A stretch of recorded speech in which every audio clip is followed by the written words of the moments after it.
आपने सुना रामायण और महाभारत में इतने सारे वास्तविक प्रमाण छुपे हैं, लेकिन फिर भी कुछ लोग कहते हैं ये सब झूठ है, ये सिर्फ कल्पना है, ये सिर्फ अंधविश्वास है। सोचिए, हमारी अपनी सभ्यता को मिटाने के लिए हमारे अपने इतिहास को तोड़ मरोड़ कर पेश किया गया। क्या यही वजह है कि आज अपने ही लोग ये कहने लगे हैं रामायण और महाभारत असली नहीं, बस कहानियां हैं? महाभारत में वर्णित ब्रह्मास्त्र और पाशुपतास्त्र, क्या ये सिर्फ तीर कमान थे, या फिर ऐसे विनाशकारी हथियार जो एटॉमिक बम से भी कहीं ज्यादा खतरनाक थे? सोचिए, श्लोकों में लिखा है कि ये अस्त्र इतना तेज था कि सूरज जैसी चमक फैल गई और पूरा शहर जलकर राख हो गया। क्या ये विवरण बिल्कुल वही नहीं है जैसा जापान के हिरोशिमा और नागासाकी में हुआ था? फिर क्यों हमारे बच्चे ये नहीं जानते? क्यों उन्हें ये पढ़ाया जाता है कि न्यूक्लियर हथियार सबसे पहले पश्चिमी देशों ने बनाए?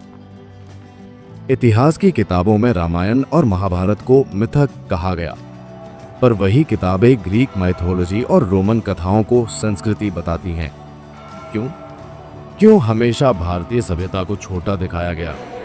क्यों ये प्रचारित किया गया कि भारत में सिर्फ अंधविश्वास था, विज्ञान नहीं? इतिहास की किताबों में रामायण और महाभारत को मिथक कहा गया, पर वही किताबें ग्रीक माइथोलॉजी और रोमन कथाओं को संस्कृति बताती हैं। क्यों हमेशा भारतीय सभ्यता को छोटा दिखाया गया? क्यों ये प्रचारित किया गया कि भारत में सिर्फ अंधविश्वास था, विज्ञान नहीं? दोस्तों, यही असली खेल है।